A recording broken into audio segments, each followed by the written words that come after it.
Well, hello, everybody, once again. Now that we've managed to get through the early dynasty, the first dynasty of Egypt and the early settlement period, let's take a look at the Old Kingdom, which is also the period of time, as you see in this screen, where people are numerous enough, wealthy enough, the kingdom is stable enough that folks can be set aside to build these giant buildings. All right. One of the main purpose of these buildings, they are tombs. And they also included inside of those tombs a whole lot of amazing resources that help us understand the history of Egypt. There's like records and items that were buried along with the royal families that were buried in these tombs. Obviously, the other use of tombs like this or of big buildings like this is to show the wealth and power that any one ruler had who can build these giant structures. Okay, moving into it.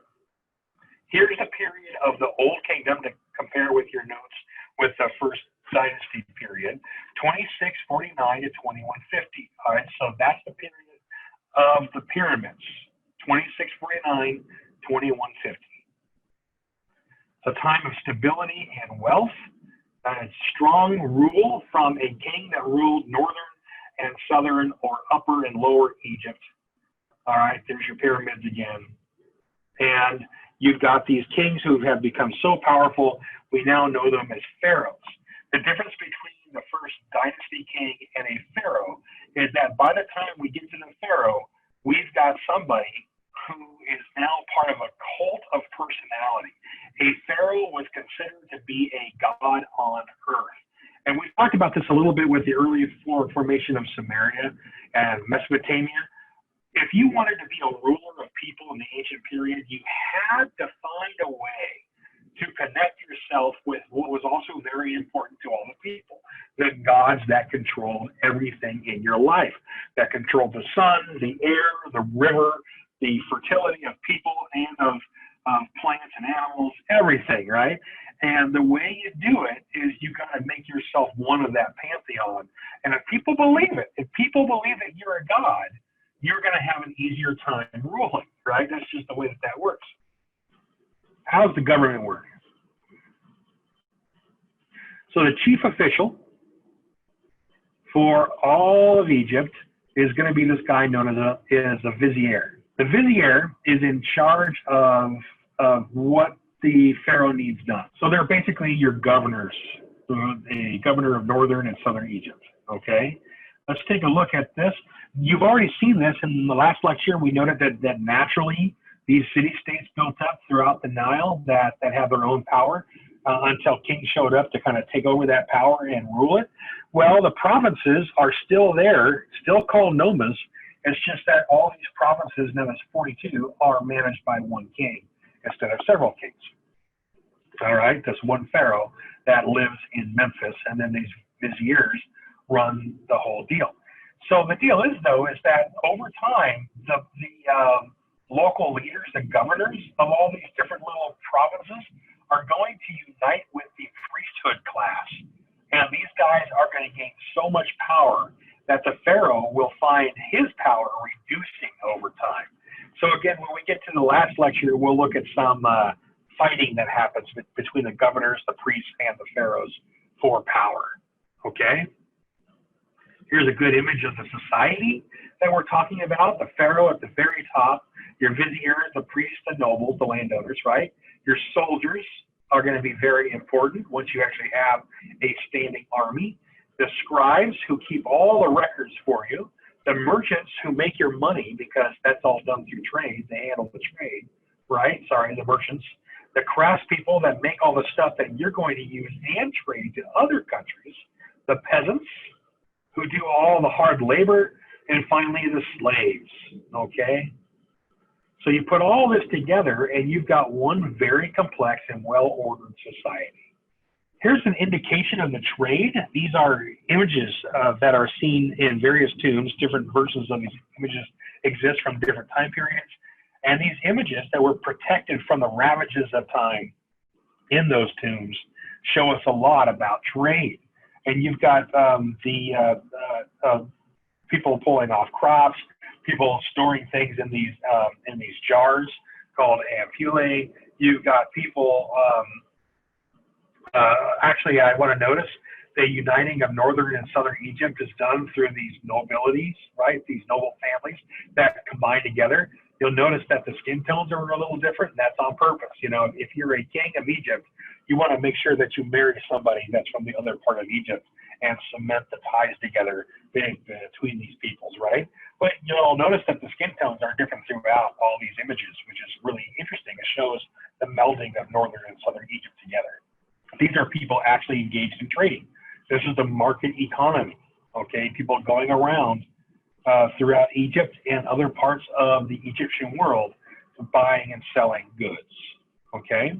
So trade, is that an automatic picture? I didn't know I had that set up. Between the peoples of Syria, well, we're today, Syria, Lebanon, Israel, right? All that exists today in the Sudan. That is where the Egyptians went to trade. And they used these boats. They had wooden boats, but most of their boats were made out of really hard-packed reeds covered in very thin wood paneling. And these boats would actually have a hogging truss on them, a big rope that kind of went up here across a frame and back down, because they were never strong enough to just be their own hull. They had to have lines, you know, that actually attach the bow to the stern to keep the thing together. It's a whole long story. I get into the maritime part of Egyptian culture. It's fascinating stuff. And these guys would row or punt pole up and down the river and then go along the coastlines to get to other parts of the Mediterranean for trade. And here we go.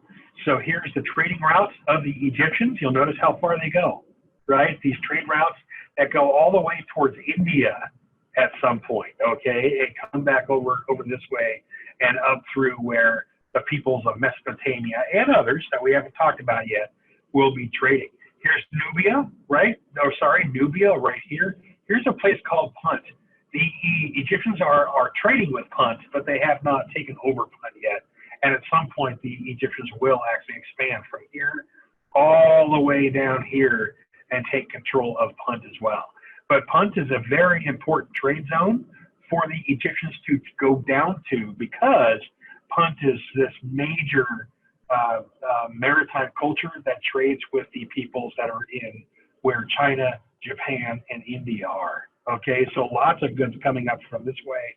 And then, of course, the Mediterranean world as well. So Egypt is right in the center, guys, of all of this maritime trade that's going on, which makes it a very wealthy and important territory. So there's two reasons to trade: to bring in goods and, you know, and to sell your own goods for your economy. The other reason is that if you're prolific with trading and your prices are good, people don't need to invade to take over your territory because they want your stuff. Because if you're trading with everybody, it means that all the other cultures around here are able to buy your things or sell things to get your stuff, right? As opposed to having to conquer you to get what they want. Just keep that in mind. Okay, religion. Just know that during the Old Kingdom period, there's this thing called the cult of the sun that starts up, which is the same cult that the pharaohs belong to. So the god Ra is going to be this god that becomes the most powerful god in the Egyptian pantheon and their whole storyline. The god Ra is going to be even more powerful than the god Horus. What that means is that as the Egyptians come to believe in this concept that the sun is this god that's all important, that means that the pharaohs need to find a way to indoctrinate the people to believe that the pharaohs also have the favor of this god. So you're going to notice in the names of pharaohs that the two letters Ra are going to show up a lot in their names as part of the marriage of a pharaoh to the god Ra.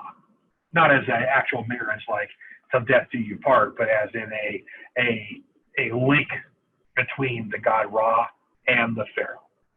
And you'll start seeing that the pharaohs are going to be pictured with like the sun on top of their head as a sign. So here's a pharaoh, and here is the head of Horus on top of the pharaoh's head to show that the pharaoh is of Horus, but that the pharaoh is also signified by the favor of God right here, by the most powerful god, Ra.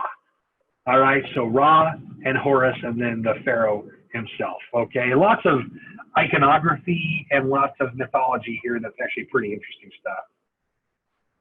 All right. The development of an idea of an afterlife develops during the Old Kingdom period too. We didn't have that so much before, and the idea of an afterlife doesn't really develop in any culture, it seems, until that culture has become far more advanced and has had a chance to develop a much more complex religion. And so we have the afterlife developing with the Egyptians finally. And what it's believed in the Egyptian version is that when a person dies, their spirit does live on, and that spirit can travel to an afterlife.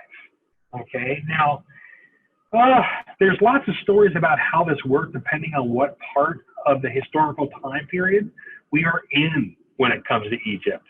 When it comes to the Old Kingdom, basically, if you are your spirit can live on after death, but it's basically in this kind of underworld, sort of like a hell, but not quite.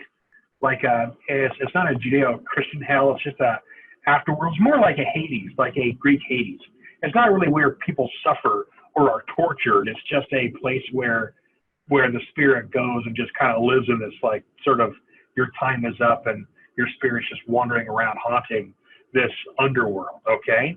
But then it's also believed that if you have the wealth and the connection with Horus and Ra, that if you have the wealth and that religious connection, that if you can be perfectly preserved and put into a special kind of tomb, and the rituals can be done by the priests, your soul would be able to pass through into the world of Osiris and join Osiris, the god of the underworld, in a special place of the underworld. Okay, so basically what that means is if you've got money and you've got the ability to have special rituals done, from the preserving of your internal organs and your brain all the way down to your body, and put into a very expensive, lifelong built tomb, you too can go to the Egyptian kind of higher region of the underworld, to the heaven, if you will, that the Egyptians believed in. So that means that with the cult of the sun and the belief of the wealthy going to an afterlife, it means that you're going to see, of course, the kings, the wealthiest of all Egyptians, building tombs. And these tombs will get bigger and bigger as the Egyptians learn how to build more and more, okay? So the tombs, these pyramids, are going to show the stability and organization of the era. Excuse me, I went a little too fast there. And the idea, we want to talk about who started to come up with this idea, to actually not just have a single step here, which we do see in a lot of places, just a single building, but what happens if you build a building on top of a building on top of a building on top of a building, and you start to see pyramids that look like this. Now, the Mesopotamians, if you look at the timeline, come up with their kind of large structures earlier. But the Egyptians, when they come up with their pyramids, their uniquely shaped pyramids, we trace that all the way back. The idea is a mastaba, a step, all right? And so we call these step pyramids, you know, one step on top of another step on top of another step. So these step pyramids come from a builder called Imhotep. Imhotep is a vizier. He's a ruler alongside the pharaohs, right? And of the pharaoh Dozier, very famous pharaoh's name, Dozier. So the pharaoh Dozier happens to have a co-ruler, a vizier named Imhotep. Imhotep is considered one of the world's very first geniuses because he's able to come up with the engineering expertise to build these pyramids, along with a whole bunch of other things, all right? So 2650 to 2600, about 50 years long, this guy, all right? One who comes in peace. He did not make war. He didn't work on weapons. He simply built things, all right? He built things, some of which still exist today, which makes him, you know, somebody that could be celebrated. Without him, we don't get those pyramids, one of which is the only remaining surviving wonder of the ancient world. Comes from the engineering that this fella creates, all right? So there's lots about him floating around. We don't get a lot of details on any individual Egyptian outside of the pharaohs. You got pharaohs, and in lesser tombs, you get some wealthier merchants and nobles from time to time. Those are the ones that show up in all the museums. Like if you go to the Bowers Museum or the Museum of Man down in San Diego or what have you, you will see Egyptian mummies. But those mummies are almost always wealthy nobles or merchants that got embalmed so that their souls can go to the Egyptian heaven with Osiris. But the pharaohs, are the only ones that you really have all these statues of and all the histories of these guys and these big tombs where all these histories are recorded over the years by all these scribes to tell the stories of the period, right? And then you get Imhotep, excuse me. You get this guy. And Imhotep is going to be the only dude that I can really think of who has his own place in all the pharaohs' tombs where he shows up and is referenced because he's the one that taught the pharaohs really how to build these things. Okay. And if you are a History Channel watcher, Imhotep is obviously going to be an alien that comes down from space, and he's the one that teaches the Egyptians how to do this because apparently humans cannot develop this kind of knowledge on their own. I don't know. This is why we don't use the History Channel as a resource for historical research. Okay, so an archive of palace life, all right, which is Imhotep actually is going to be able to, I mean, look at the stuff that this guy is able to kind of build inside of the pyramids, all these chambers, right? And there's lots of stories about him that shows up.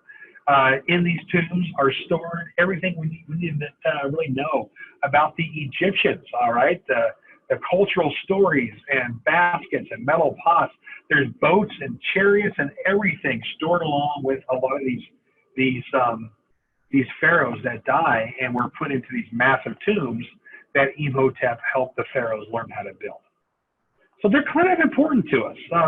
This is an inscription from the royal funeral complex where the pyramids are. The chancellor of the king of Lower Egypt, the first after the king of Upper Egypt, administrator of the great palace, hereditary lord, high priest of Heliopolis, Imhotep the builder, the sculptor, and the maker of stone vases.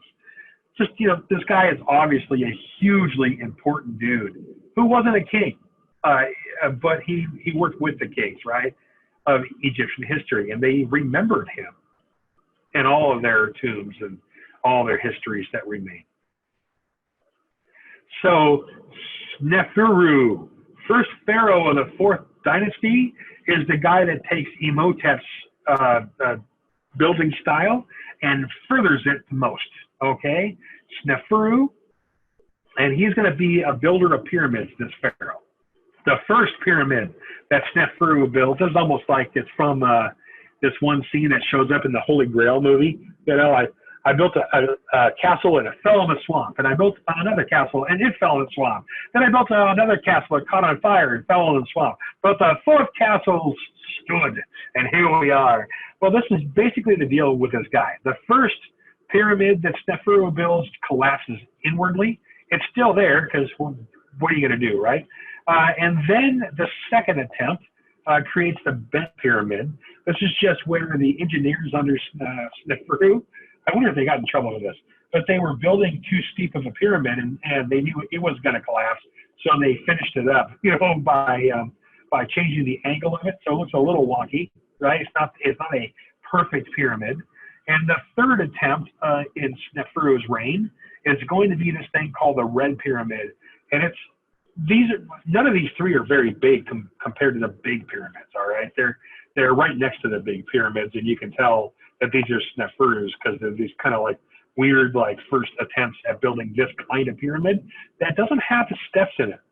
Like Imhotep's pyramids were the step pyramids. You had the obvious step and then a smaller step and a smaller step. Well, the steps are inside, but then they're covered on the outside by this dressing of stones to make it a nice, clean line comparatively. So this is the guy, Sneferu, who's building the first real pyramids, or true pyramids. Now the son, Khufu, of Sneferu, is going to be the one that builds the largest pyramid in Egypt's history. It's the one that's still there next to all those pyramids is like the reigning example of what the ancient world could create, right? And so, I mean, it's what happens when you have enough people in your population that don't have a lot to do. You can have them doing this stuff, right? And it's still there. And it's look at the height of this thing, right? Here's an image of people, right? And this thing is just massive, absolutely massive. It was the tallest structure built by humans for 4,000 years. That's pretty amazing, right?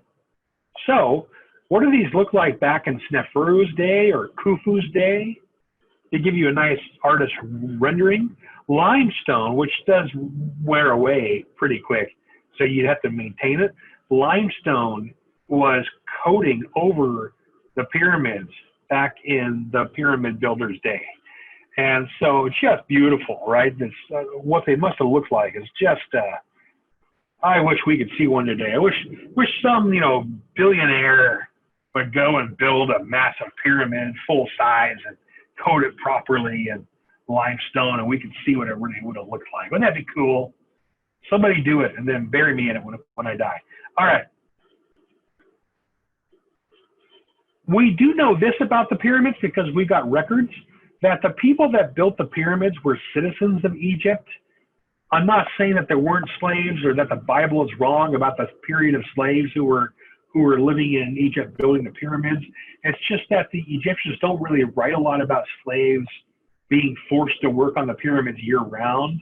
We have actual documents during the Old Kingdom period when the pyramids were being built, where royal officials would travel up and down the Nile and collect people to put them on the job every year of building the pyramids.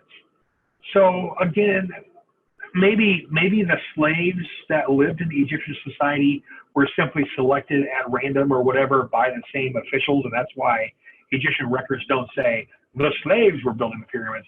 It could be that everybody who was of the peasant and also of the slave class were simply selected from their populations to build, and it didn't matter whether you were a slave or a peasant, you were still part of that group. I don't know. I have no idea. What we do know is it was considered an honor, or at least the propaganda tells us this, that it was considered an honor to do this work because you were worshiping and proving your loyalty to the pharaoh while you were doing it, right? A way to serve the pharaoh. Again, this is the propaganda inside the pharaoh's tombs that tell us this stuff. So what the actual people of Egypt really thought about it, I don't know. All right, last slide. Thank God. The reasons for the collapse of the Old Kingdom are unclear. We don't really know exactly what happened, except that we think local governors have become powerful and started to wrest power for themselves. We have some evidence of drought and flooding that will often cause hardship or collapse of a dynasty. And then, of course, once this dynasty collapses, once Neferu's era, and Khufu's era is over, we have this kind of period where it's a number of different warlords. A lot of civilizations have this kind of story, where a number of warlords in the first intermediate period, there's going to be a second intermediate period much later. That's going to be just like this, where there's no real clear pharaoh or king. It's just all these other little secondary sub-kings who sort of rule things for about 100 years. So 2181 to 2055 is this period of unrest and instability and no really good solid king. All right, that's what happens. And then something happens that changes all this. Well, we'll talk about that in the last lecture. See you there.